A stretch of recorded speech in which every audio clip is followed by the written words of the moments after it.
하나님 말씀 사도행전 2장 1절에서 4절입니다. 하나님의 말씀을 제가 받들어 읽겠습니다. 오순절 날이 이미 이르매 그들이 다 같이 한 곳에 모였더니 호련히 하늘로부터 급하고 강한 바람 같은 소리가 있어 그들이 앉은 온 집에 가득하며 마치 불의 혀처럼 갈라지는 것들이 그들에게 보여 각 사람 위에 하나씩 임하여 있더니 함께 읽습니다. 그들이 다 성령의 충만함을 받고 성령이 말하게 하심을 따라 다른 언어들로 말하기를 시작하니라. 아멘. 사도행전 강해 12번째 시간입니다. 드디어 오순절이 왔습니다. 승천하시기 전에 예수님께서 제자들에게 이렇게 말씀을 하시지요. 사도행전 1장 4절 5절 같이 읽어봅시다. 사도와 함께 모이사 그들에게 분부하여 이르시되 예루살렘을 떠나지 말고 내게서 들은 바 아버지께서 약속하신 것을 기다리라. 요한은 물로 세례를 베풀었으나 너희는 몇 날이 못되어 성령으로 세례를 받으리라 하셨느니라. 중요한 것은 제자들이 주님의 말씀을 믿었다는 겁니다. 몇 날이 못되어 성령으로 세례를 받을 것이다. 이 말씀, 성령이 누군지도, 성령 세례가 뭔지도, 성령이 임하면 어떻게 되는지도 모르지만 주의 말씀이니까 믿었다라는 겁니다. 그래서 그 말씀대로 예루살렘을 떠나지 않고 마가의 다락방에 모였습니다. 예루살렘을 떠나지 않았다라는 것의 의미는 그들이 사자굴에 남아 있었다는 겁니다. 아직도 로마의 권력자들, 유대의 권력자들이 그 공권력으로 나사렛 예수의 제자들을 찾고 있던 그때에 공권력의 중심인 유대 땅, 그 중에서도 예루살렘에 그것도 120명이 한꺼번에 모여 있었다라는 것은 칼 앞에 목을 들이밀은 것입니다.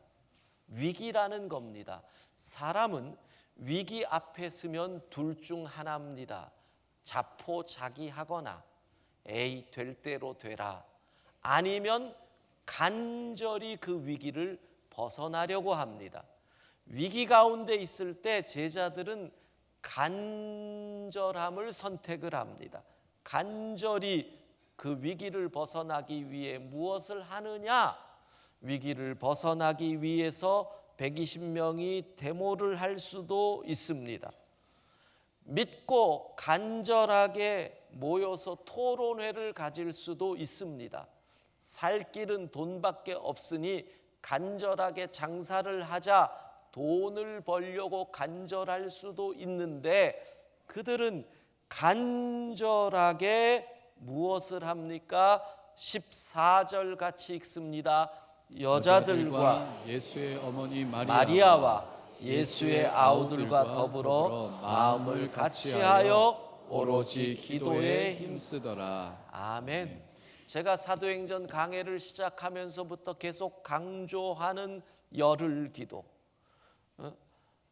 예수님 승천일부터 오순절까지 되는 그 열흘의 기도가 이렇게 시작이 됩니다. 그러니까 성령 강림의 사건은 인간적인 관점으로 볼 때 이 세 가지입니다. 믿음, 주의 말씀에 대한 믿음, 간절함, 그리고 기도, 이 세 가지가 모여서, 왜 인간적 관점이라 그러냐면 하나님이 주셔야 되는 거니까, 아무리 그래도 하나님의 때가 돼야 되는 거니까. 그러나 인간적인 관점으로 보면 믿음과 간절함과 기도가 모여 이룬 역사적 사건이 성령 강림의 사건입니다.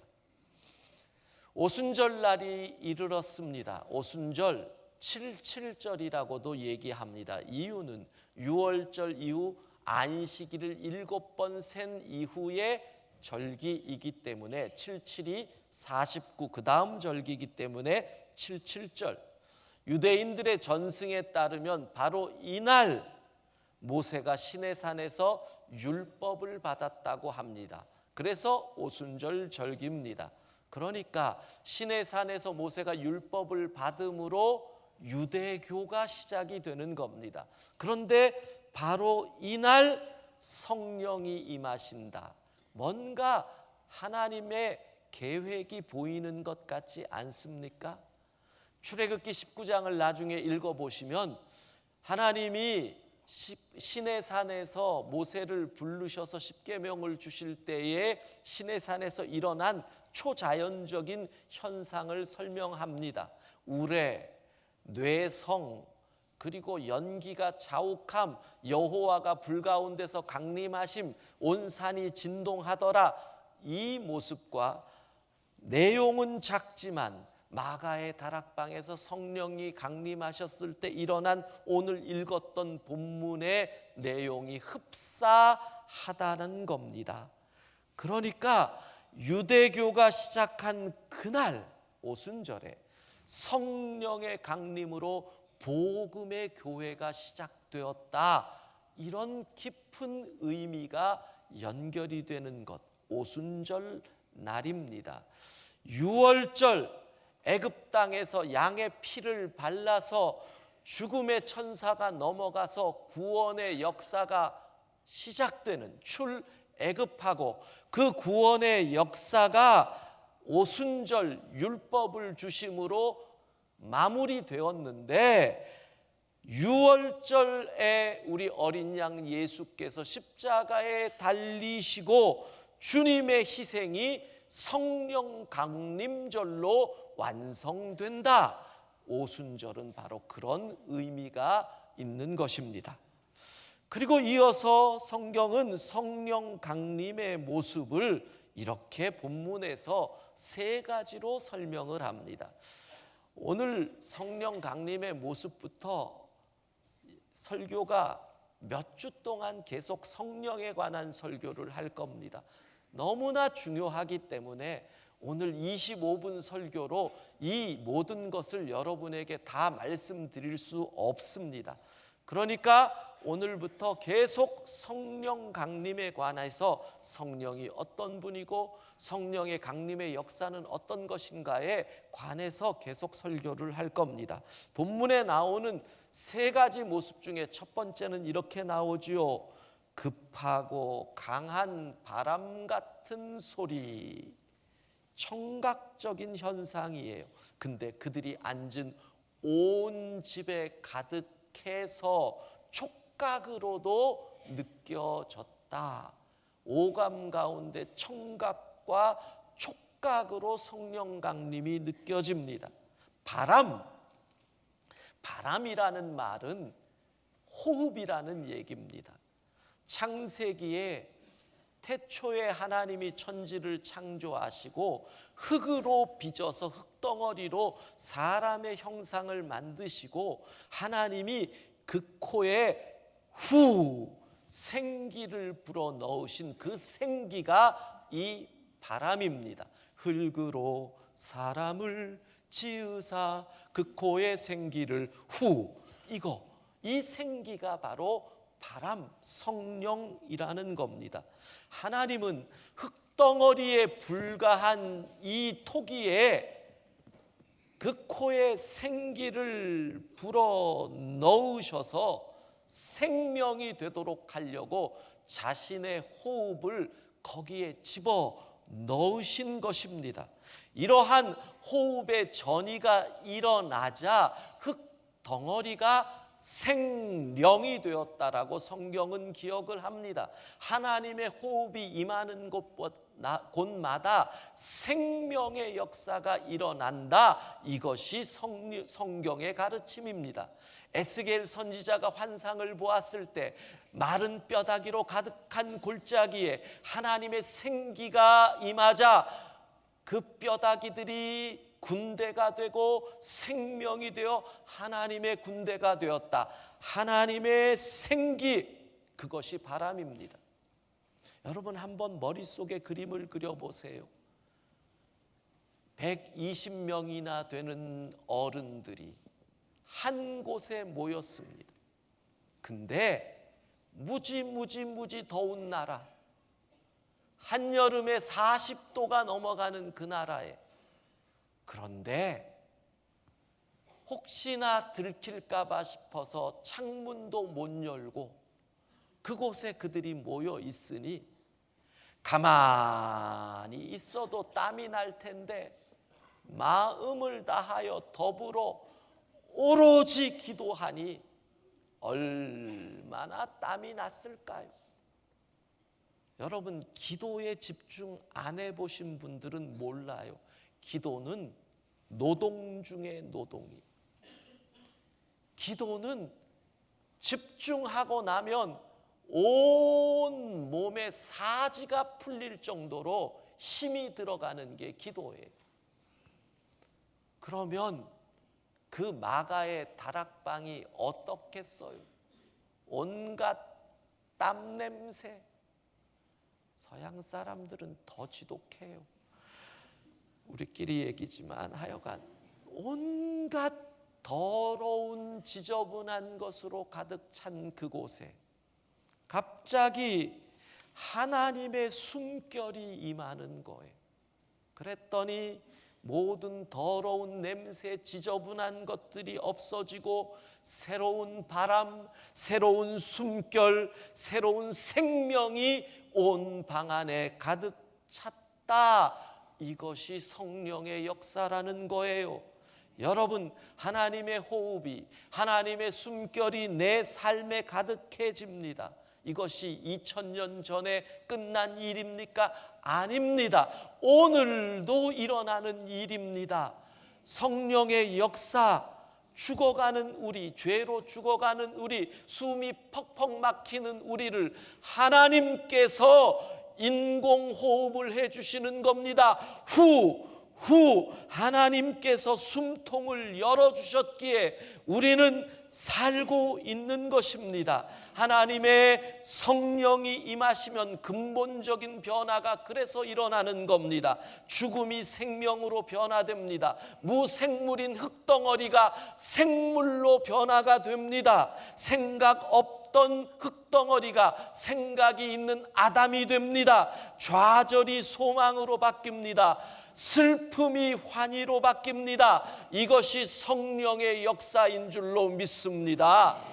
성령이 임하셨습니다. 두 번째 성령의 모습은, 강림의 모습은 불의 혀처럼 갈라지는 것이 그들에게 보였다. 각 사람 위에 하나씩 임하더라. 불. 성령은 불로 우리에게 상징되어집니다. 이건 시각적인 효과지요. 불, 그러면 하나님과 연결되는 불의 모습은 출애굽기 3장에 나오는 모세를 부르신 하나님의 불입니다. 모세가 40년 동안 목동으로 살면서 이제는 늙고 힘 빠져서 모든 것이 포기되었을 때 하나님의 산에서 하나님이 떨기나무 가운데서 임하십니다. 떨기나무에 불이 붙었습니다. 광야 뜨거운 곳에서는 가끔 그 열기, 건조한 나무가 열기 때문에 불이 나는 경우가 있습니다. 또 불이 났나 보다 하는데 신기해요. 나무에 불이 있는데 그 나무가 타지 않고 그대로 있는데 불이 붙어 있는 겁니다. 이게 뭐야? 하나님이 그를 부르시는 겁니다. 떨기나무에 붙은 불. 나무는 그대로인데 불은 붙어 있다. 무슨 뜻입니까? 내 모습은 그대로인데 성령이 임하시면 내 속을 불태우신다는 것입니다. 내 속에 거짓을 불태웁니다. 죄악을, 그 걱정과 근심과 염려를 성령이 불태우십니다. 그래서 성령이 임하시면 나는 납니다. 나는 여전히 난데, 그런데 내가 아닌 변화가 일어난다는 것입니다. 그래서 마가의 다락방에 움츠리고 있던 제자들, 그 속에 걱정과 염려와 두려움이 있었는데 불의 혀같이 갈라지는 것이 각 사람의 머리 위에 임하니까 그들의 모습은 그대로인데 그 속에 있던 염려를 불태웁니다. 두려움을 불태웁니다. 걱정을 불태웁니다. 욕심을 불태웁니다. 성령께서 모든 더러운 것들을 불태우니까 움츠리고 있던 제자들이 용수철처럼 튀어올라 밖으로 뛰어나가는 것입니다. 시각적으로 겉모습은 여전히 나인데 속사람이 변화됩니다. 더 이상 내가 아닙니다. 겉은 야곱인데 속은 이스라엘이 된 것입니다. 성령이 충만하시기를 바랍니다. 변화를 원하십니까? 성령이 임해야 됩니다. 세 번째 모습, 성령의 충만하심을 받고 성령이 말하게 하심을 따라 말하더라. 무슨 뜻인가요? 성령이 나를 다스리시는 거예요. 내게 임하시고 내 안에 충만하시니까 나를 통제하시는데 어디까지? 나의 끝, 전부인 끝, 이 언어까지 지배하셔서 성령이 말하게 하시는 대로 말한다는 거예요. 요즘은 성령이 나를 지배한다 그러면 거부감을 갖는 분들이 제법 있어요. 나는 난데 왜 누가 나를 다스려? 내가 무슨 꼭두각시 인형이야. 특별히 요즘 젊은 사람들은 이거 더 싫어하는 경향이 있어요. 왜냐하면 이 시대의 문화가 내 일은 내가 결정하는 것이지 내 일의 결정에 누구도, 특별히 사회의 관습과 전통이 개입하는 것을 거절해요. 저항해요. 페미니즘 운동 같은 것들이 대표적으로 그런 거잖아요. 그래서 요즘 젊은이들이 결혼할 때 가르치면 제일 싫어하는 성경 구절이 아내들이여 주 안에서 남편에게 복종하라. 이거 되게 싫어해요. 왜 복종해야 돼요? 우리 둘이 다 똑같은데. 이렇게 나오거든요. 그러니까 자기 결정권이 나에게 있지 무슨 누가 나를 지배해? 남자가 가장이야? 똑같지? 이렇게 하는 세상에서 성령이 다스린다? 싫어해요. 요즘 젊은 우리 청년, 여자 청년들이 어느 정도냐 그러면은요, 예를 들어볼게요. 예를 들어보고 여자는 이렇게 해야 한다. 되게 싫어해요. 왜 여자는 그렇게 해야 돼요? 왜 여자는 이래요? 예를 들어서 다리를 벌리고 앉아 있을 때, 아니 왜 다리를 벌리고 그렇게 앉니? 좀 오므려라. 그러면 뭐라 그러는 줄 아세요? 왜 남자는 벌려도 되고 여자는 벌리면 안 돼요? 이러고 얘기를 해요. 그래서 좀 지혜롭게 얘기한답시고 말을 다리를 벌리고 앉은 모습보다는 오므리고 앉은 모습이 훨씬 더 아름답지 않겠니? 그러면 뭐라 그러는 줄 아세요? 벌리든 오므리든 내가 알아서 하는 건데 왜 뭐라 그러세요? 세상이 이런 세상이 돼 있어요. 자기 결정권은 내게 있다. 그런데 여러분, 이 시대에서 성령이 나를 지배한다? 관점을 바꿔보십시다. 내가 결정하는 것이 진짜 내가 결정하는 거예요? 나의 결정은 내가 배운 지식이 영향을 미치는 것이고, 내가 살고 있는 이 시대의 문화가 영향을 미치는 것이고, 내가 살고 있는 가정이 나에게 영향을 미쳐서 결정하게 하는 것이 진짜 내 자신이 결정하게 하는 거냐고요. 조금 더 나아가 볼까요? 만약에 둘밖에 없다면, 성령께서 다스리거나 아니면 마귀가 다스리거나 둘밖에 없다면 성령의 다스리심을 거절하실 거예요. 그러면 마귀가 다스리는 건데, 성령이 여러분을 다스릴 수 있기를 바랍니다.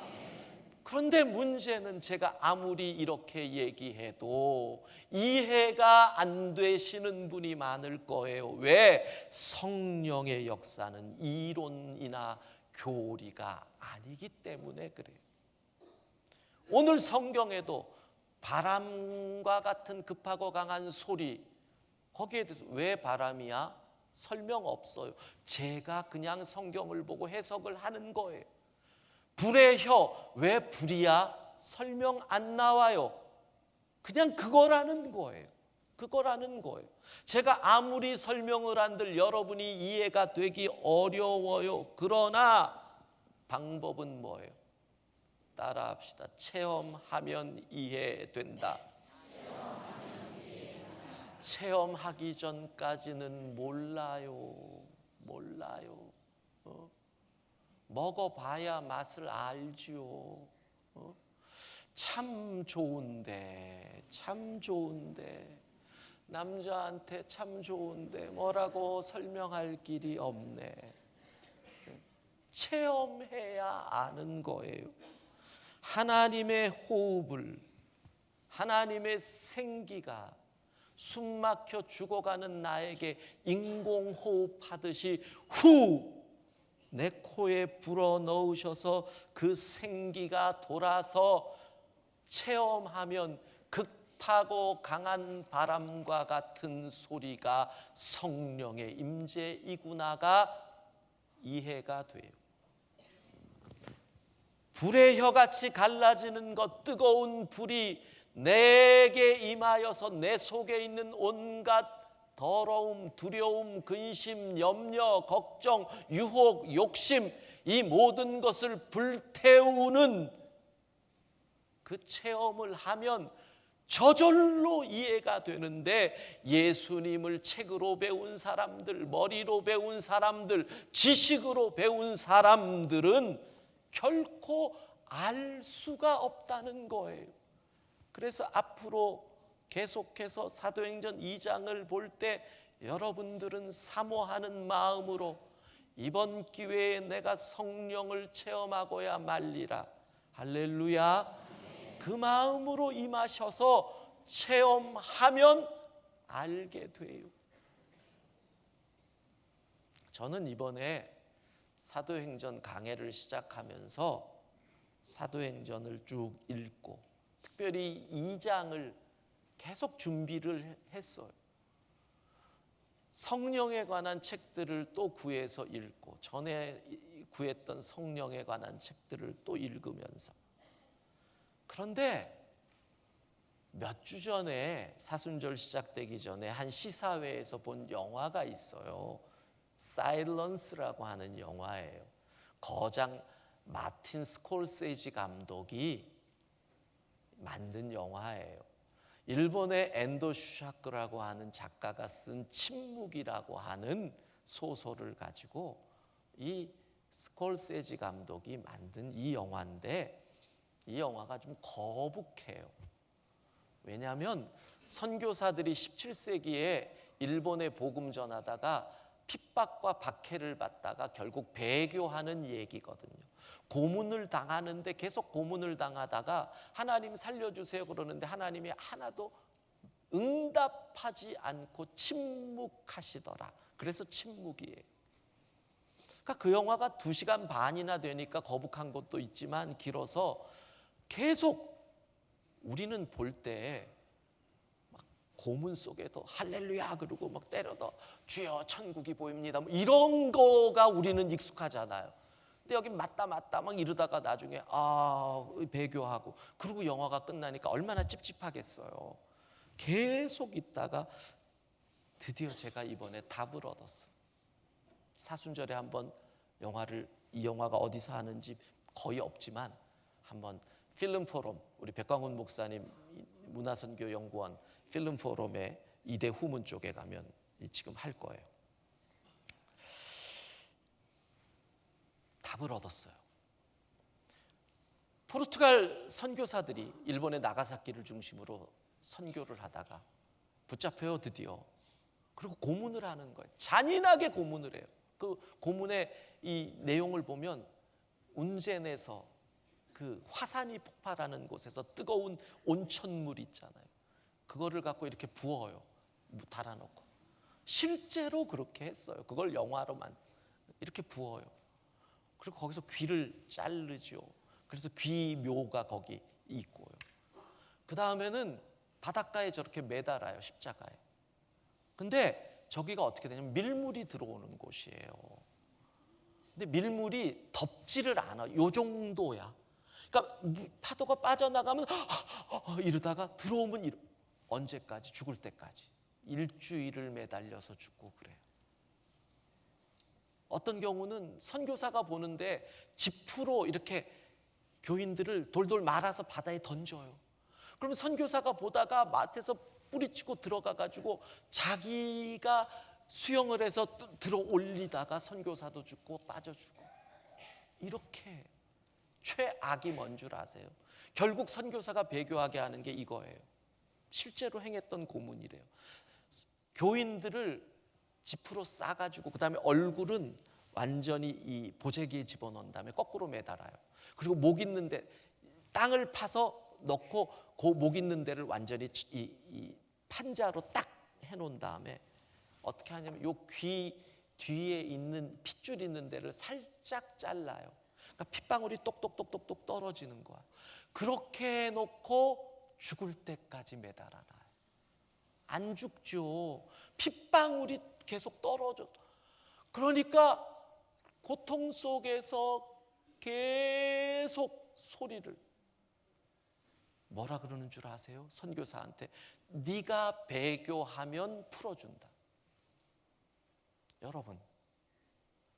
여러분의 자녀를 고문하면서 배교하면 풀어줄게. 그럴 때 버틸 수 있는 부모가 누가 있겠어요?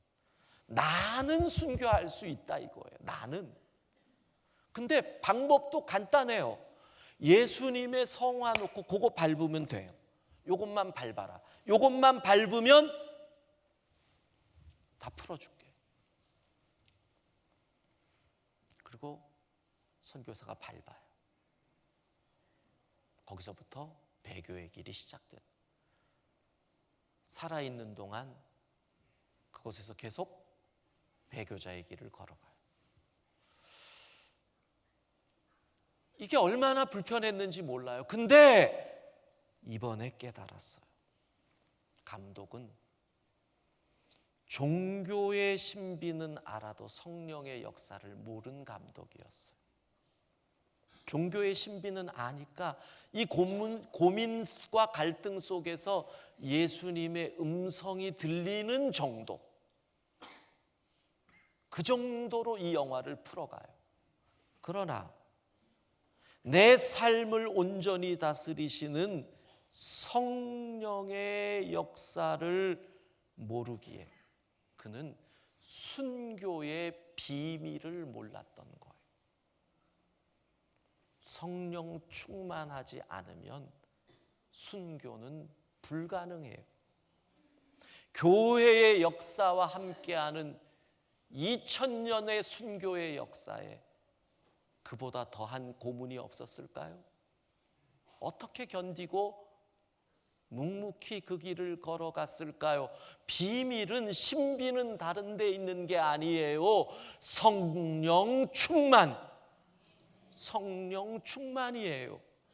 그런데 성령 충만을 모르고 지식으로, 머리로 이해하는 사람이 그 순교의 비밀을 풀려니 이성적으로 설득이 안 되니 그렇게밖에 해석을 할 수가 없는 거예요. 작가나 감독이나 순교의 신비는 성령 충만에 있는 거예요. 여러분, 성령을 체험하지 않으면 이 길 걸어갈 수 없습니다. 성령을 체험하지 않으면 우리는 진짜 그리스도인이 될 수 없습니다. 내가 죄로 죽어갈 때 하나님이 내 입에 하나님의 입을 대고 인공호흡을 해주신 거예요. 그래서 내가 살았어요. 하나님의 숨결이 내 숨으로 들어왔어. 그리고 하나님의 불이 임해서 내 속에 있는 모든 더러운 것을 불태워 정결케 하셨어요. 그리고 하나님의 영이 내 안에 충만하여 나를 다스려가요. 이게 진짜 그리스도인의 삶인 줄로 믿습니다. 세 가지. 주의 말씀을 믿는다. 간절히 매달린다. 기도에 집중한다. 성령 충만하시기를 바랍니다. 성령 충만하기를 바랍니다. 성령 충만하기를 바랍니다.